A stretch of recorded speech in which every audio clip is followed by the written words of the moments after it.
Make sense?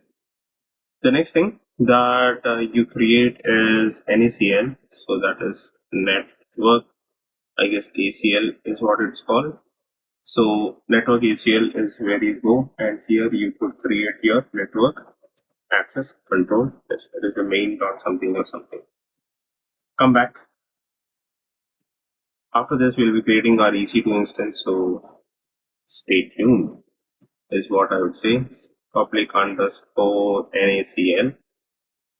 I'll copy the main block, that is AWS VPC, that is my vpc.id. So egress is the outbound traffic, ingress is the inbound traffic. Make sure that you are aligned with it. So for egress, what I'm going to do is I'm going to allow the outer world connections to the ephemeral ports, that is 1024 to 65,535. Right, now that this is done, what I'm also going to do is I am going to add another egress, rule number 200, and I am going to allow 443 to the outside world. This is to check if internet connectivity is there on the server or not. For ingress, what I am doing is, for ingress, what I'm going to do is I'm going to allow, the first thing that I'm going to allow is port number 22, and this is 0.0.0.0/0.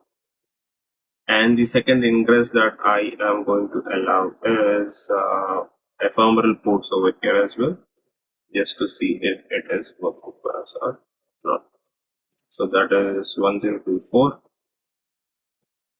to 65,535. Yep, makes sense. Yes. Now what we can also do is allow port number 80 if you want to post a website and see if it's working for you or not. So let's also do that. And let's put this, right? I call this route table as my underscore NACL as my public underscore NACL, right? This is done. Now along with the NACL, you also know that you need network access control list association. So make sure that you're also copying this piece of the code and then putting it over here. Now the network ACL, so you already will get it over here. So just do this. Now the reason I'm getting suggestions is because I have Terraform wrapper, that is a Terraform plugin for VS Code associated with me. So make sure that you are also using that. So you could go to plugins, extensions, and just install the Terraform extension for your. I have this Terraform installed. So once you have this installation, and then you would be getting these suggestions seamlessly. So this is pub NACL with sub 1A, right?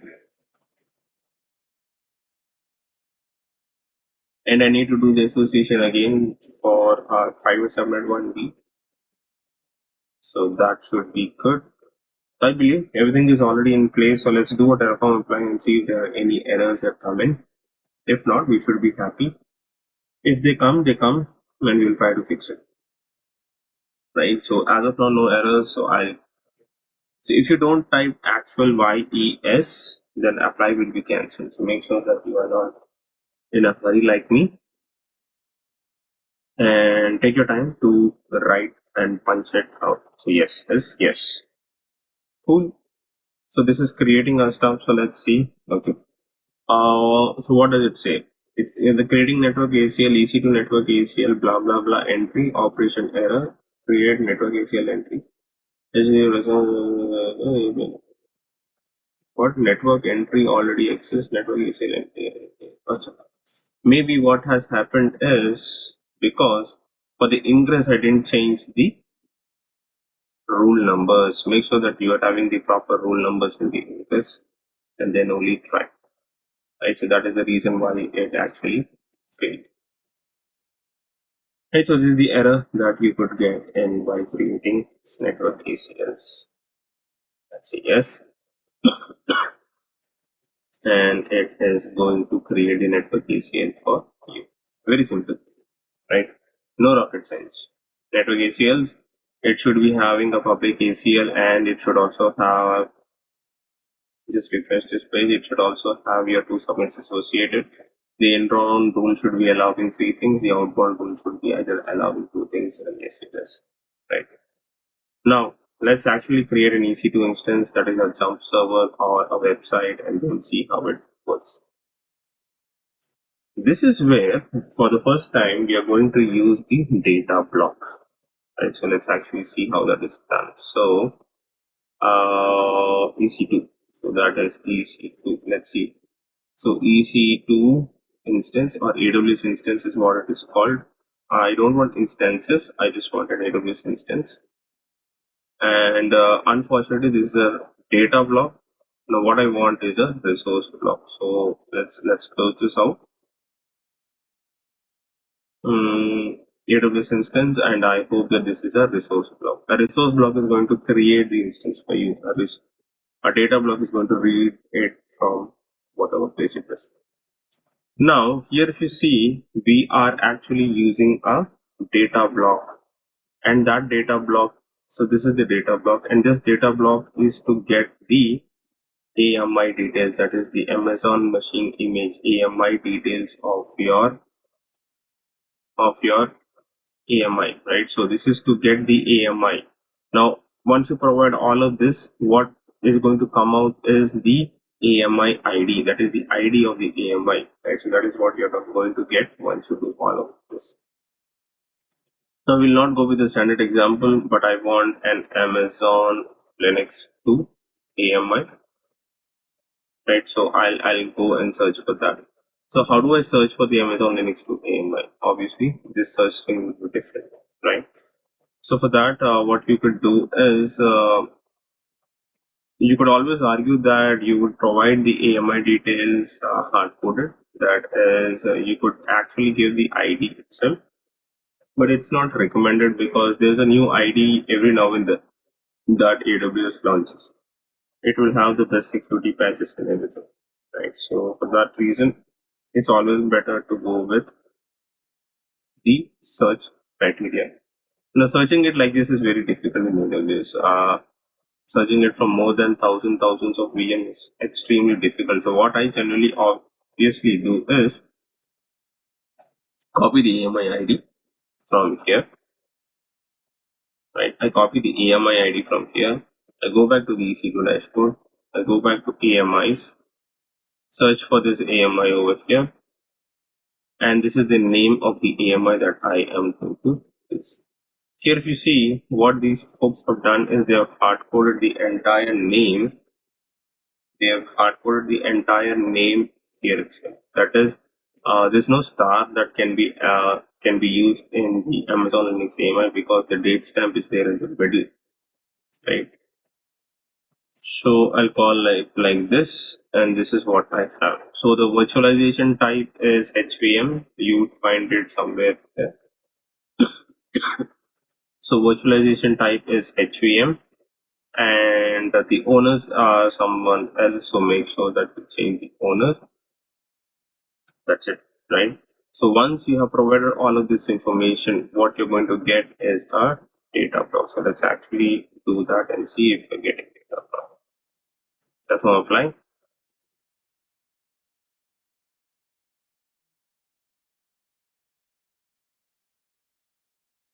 Takes a lot of time. Okay. It applied the infrastructure, nothing was there. So let's actually go and see if there is, copy this and see in the state file if you have something. Yeah, we have this. And what is the AMI ID? The AMI ID comes out to be this, right? So this is the AMI that it has taken. This is the data block. It's not going to apply anything. So that's why you didn't see any uptime happened. So this is what we have. This is my web server. So what is my web underscore server? And instead of this, I have Amazon Linux.id is what I'm going to use. I'm going with a T3 micro, which is fine. There are many other things that are needed, right? So the next thing that we would need is a key name. That is, you need a key pair to log into your EC2 instance, authenticate, right? So let's find where the key pair is. There are a lot of other examples which you can definitely give it a read through, but I am most probably sure of what I want, so I would likely be going into that place. If you're not able to find it like this, just do a control F and that should take you to the action phase. So this is the key pair that is needed, that is the key name is needed. So it's key underscore name and you need to provide the name with which you are going to log in. Now we already have a key pair. I'm not going to create a new key pair for this system, but using Terraform, you can also create a key pair for yourself, right? I'm going with this my key pair in USB East one, so I will call this as this. This is the key pair with which my EC2 instance will be created. What is the other thing that we need? Because I'm calling it as my web server, so I actually need a security group along with this to be created. So let's actually go ahead and look for security security group. So AWS security group is what I can create. Make sure. Mhm.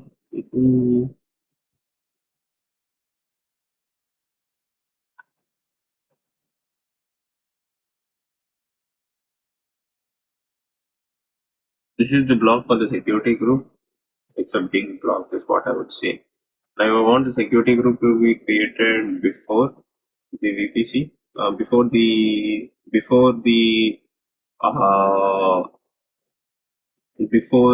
EC2 instance is created. So that's why what we can do is you can actually add a depends on tag. And what does it depends on? AWS underscore security group is what it will depend on. So this is allow TLS. I'll say allow SSH and HTTP. It's, this is the security group that I'm going to create. So what depends does is this is a Terraform feature. What this does is it will not create the AWS instance until and unless the security group is created, and the security group will be created in this block over here. So I'll call this as my.vpc.id. You could change the names. There's nothing fancy or wrong with the names. HTTP allows TCP, HTTP, and SSH inbound traffic and all outbound traffic. I'll call it as again the name. So you could call it as my underscore SG for SSH underscore HTTP, right? So this is the rules, and here we are creating the here we are going to create these, right? So make sure that you are changing the thing on all the places and not just only one place. I don't want an IPv6, so I'm going to get rid of this. So this is the outbound rule, that is the egress, right? So make sure that you're not doing anything with the egress. It should always be that. What I'm going to do is port number 80. I'm going to allow port number 80. But if you see, there's one thing which is missing. That is the source or the destination. In the security rule, oh,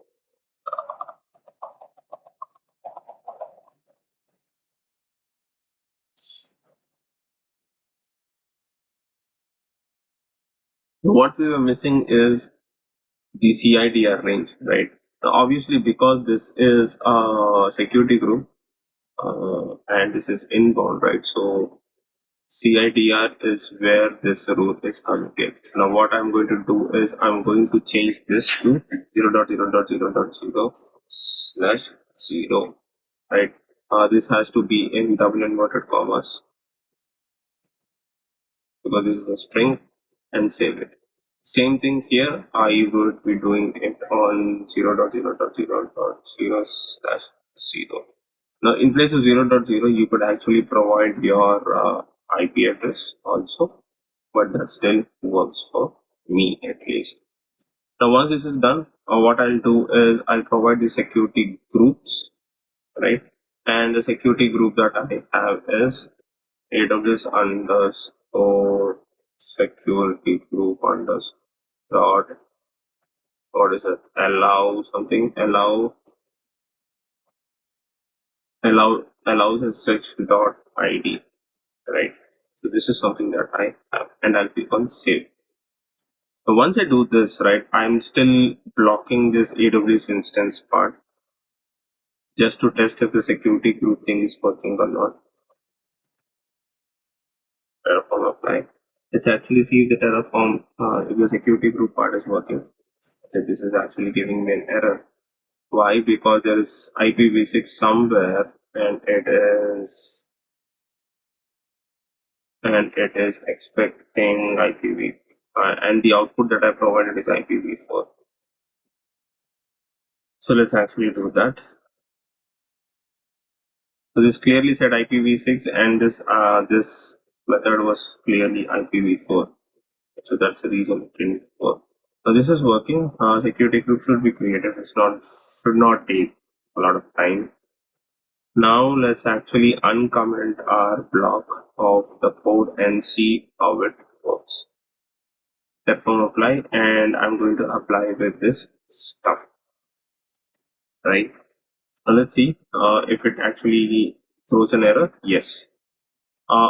Expected error. So why is it throwing an error? So the error is because here it says security groups.